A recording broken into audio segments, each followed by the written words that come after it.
After unpacking the luminaire, carefully separate the two halves of the fitting and read the instructions to ensure you are comfortable with all parts of the product. Disconnect the plug and socket that connect the halves together and take the base of the product to measure the rear fixing points.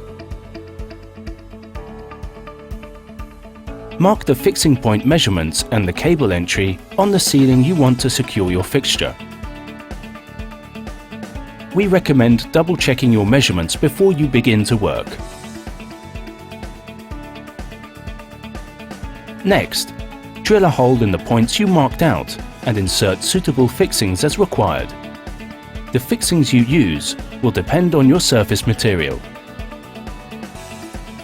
Now you can feed the cable and offer up the base to secure to the ceiling using two fixing screws.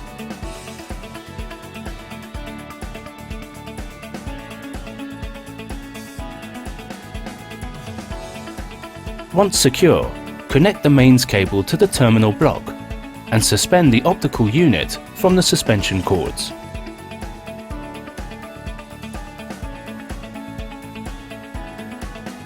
Reconnect the plug and socket and snap the optical unit back onto the base. Secure the end cap screws and test that the luminaire works.